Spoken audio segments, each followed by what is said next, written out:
Halo teman-teman semuanya, selamat datang kembali di channel ini. Jumpa lagi dengan saya Vicky Himpong. Bagaimana kabar kalian semua? Aku berharap teman-teman semuanya selalu dalam keadaan yang sehat. Amin.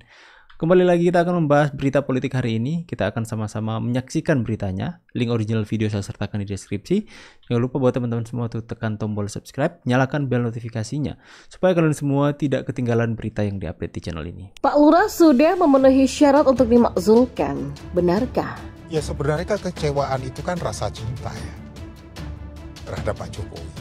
Karena orang-orang yang selama ini setia, bahkan berkorban. Karena dia menginginkan waktu itu Pak Jokowi ini kan orangnya sederhana, humble, tidak punya ambisi politik, yang hanya memikirkan bangsa dan negara untuk kemajuan. Kok tiba-tiba ada kesan haus kekuasaan. Dugaan-dugaan publik sudah lama terbaca bahwa MK akan mengabulkan klausul ini sebagai upaya untuk memberikan peluang kepada siapapun kepala daerah di Indonesia ini untuk berkontestasi di Pilpres ya. Tentu yang menjadi ramai kan seakan-akan ini dikaitkan dengan Wali Kota Solo Gibran Rakabuming Rakang yang kemudian dengan para pendukungnya akan menggunakan kesempatan ini sebagai golden ticket untuk bisa berkontestasi di Pilpres 2024 yang akan datang. Tiba-tiba dengan keputusan MK itu membuat orang akhirnya melihat ada sesuatu yang tidak beres. Sesuatu yang tidak beres itu dilihat masyarakat secara kasat mata haus kekuasaan itu. Ketika haus terhadap kekuasaan, maka masyarakat menjadi, loh kok tidak seperti dulu? Kok sekarang berbeda? Itu yang membuat masyarakat sakit. Pada dasarnya kita bicara kapanpun demokrasi kita ya harus diselamatkan dari pemilu yang curang, harus menegakkan prinsip jujur dan adil. Kalau bicara pemakzulan, itu bukan barang yang diharamkan, tentu saja prosesnya kita sama-sama paham, tidak mudah, dan itu senjata yang pamungkas. Tetapi Undang-Undang Dasar kita juga membuka ruang pemakzulan atau impeachment. Pada saat ada tindakan-tindakan, ada tiga sebenarnya. Pertama terkait tindak pidana, kedua terkait dengan etika, dan yang ketiga terkait administrasi. Ya, setiap pejabat eksekutif yang akan memangku jabatan harus lebih dahulu disumpah. Antara lain supaya setia kepada NKRI, menjunjung tinggi Pancasila, menjaga dan mempertahankan Undang-Undang Dasar 45. Demikian juga halnya dengan Pak Lurah saat dilantik menjadi orang nomor 1 di negeri ini. Tentu sudah berjanji dan bersumpah untuk menyatakan kesetiaannya pada konstitusi. Tetapi memang sungguh tidak dianya menjelang akhir masa jabatannya, Pak Lurah malah membiarkan Undang-Undang Dasar 45 diobok-obok. Atau jangan-jangan dia juga ikut punya peran signifikan atau bahkan inisiator di dalam kasus pemerkosaan itu. Ini tentang usia capres dan cawapres yang dalam Undang-Undang Dasar 45 sudah dipatok minimal 40 tahun. Tapi Pak Lurah membiarkan aturan yang sangat krusial itu dilabrak seenaknya oleh hakim-hakim di MK. Walhasil, usia berapapun dia, seseorang bisa menjadi capres atau cawapres namun dengan syarat sedang menjabat atau pernah menjadi kepala daerah. Artinya, hanya warga yang punya pengalaman sebagai kepala daerah lah yang mendapatkan privilege ini. Tapi tunggu dulu, ini bukan berlaku untuk semua orang yang kebetulan punya jejak sebagai kepala daerah. Aturan ini terkesan diperuntukkan hanya untuk satu orang saja, yakni anak Pak Lurah yang mendapatkan tawaran untuk jadi cawapres. Kok bisa? Sebab MK yang membuat peraturan ini bisa lolos adalah pamannya sendiri. Bayangkan bagaimana dahsyatnya kolaborasi antara dua petinggi semacam ini. Sampai-sampai bocah pun bisa diloloskan menjadi cawapres. Memang bukan bocah sembarangan. Selain berstatus wali kota, dia adalah putra penguasa.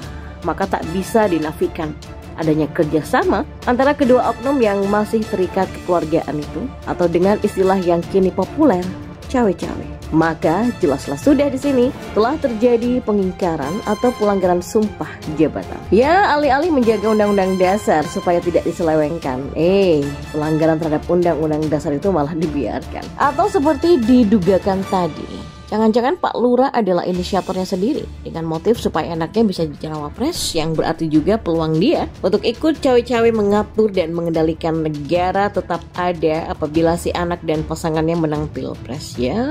Kalau benar dan setidaknya memang demikian, maka tidak salah untuk mengatakan bahwa Pak Lurah sudah layak dimakzulkan.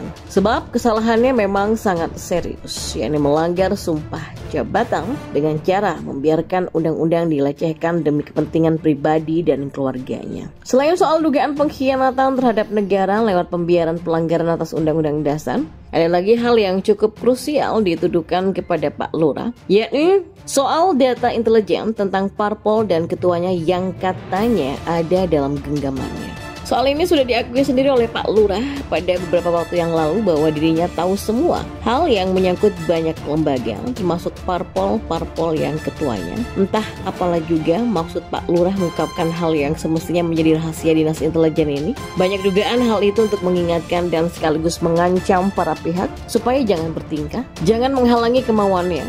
Sama seperti ancamannya di hadapan para pejabat kepala daerah baru-baru ini. Ketika itu, Pak Lurah dengan enaknya mengancam akan mengganti pejabat kepala daerah apabila nanti ketahuan memihak pada Pilpres 2024. Ya, sangat mudah untuk mengetahuinya, kata Pak Lurah waktu itu. Tapi, apakah memihak itu dalam arti jika anaknya kalah suara di daerah pejabat yang bersangkutan? Ya benar-benar mengerikan.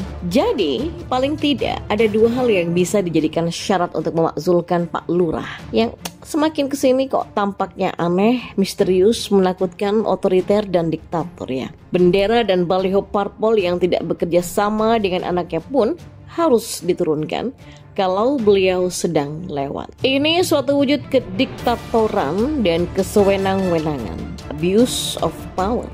Kedua hal dimaksud itu adalah yang pertama, dugaan pelanggaran sumpah atas pembiaran terjadinya pengusakan terhadap Undang-Undang 45, secara khusus menyangkut usia capres atau cawapres. Dan yang kedua, soal data-data intelijen yang diduga dimanfaatkan untuk menakut-nakuti ketua-ketua parpol. Mungkin tidak mudah untuk memakzulkannya saat ini, mengingat komposisi suara di parlemen yang bisa saja tidak memenuhi syarat. Namun demi kehormatan bangsa dan negara, untuk menjaga tidak terulang kegilaan yang sama di masa depan, Pak Lurah selayaknya diupayakan menjalankannya. Belakangan ini santer terlontar satu kata yang diucapkan oleh berbagai tokoh masyarakat, pengamat politik, anggota partai, budayawan, dan lain-lain, yaitu pemakzulan. Seperti diantaranya adalah Koni Rahakundini Bakri, Gunawan Muhammad, Faisal Assegaf, dan Profesor Cipta Lesmana. Mereka hanya menyuarakan keprihatinan yang sangat dalam melihat kondisi negara yang sekarang ini sedang dihancurkan kehidupan demokrasinya lewat sistem undang-undang. Mereka khawatir jika operasi melanggengkan kekuasaan akan memantik bara emosi rakyat yang pada waktunya akan menggerakkan kekuatan massa, berakibat kekacauan di mana-mana, dan berakhir di... Jadi apakah Pak Jokowi nanti benar akan dimakzulkan? Pastinya itu hak DPR ya, dan juga mungkin rakyat yang bisa bergerak untuk melakukan hal itu. Tapi apakah semuanya itu adalah benar-benar terbukti apa yang mereka katakan? Sekali lagi semuanya harus diuji soal kebenarannya setiap pemberitaan-pemberitaan yang ada. Tapi melihat semua situasi dinamika politik yang terjadi, kita melihat sama-sama bahwa mereka yang dahulu itu membela Pak Jokowi dari setiap fitnah orang-orang, sekarang itu mereka mengkritik habis-habisan pemerintahan Pak Jokowi karena situasi politik hari ini. Bagaimana dengan kalian? Bagaimana sikap kalian tentang Pak Jokowi dan keberpihakan kalian kepada Pak Jokowi? Tulis di kolom komentar. Saya pamit dulu. See you and God bless.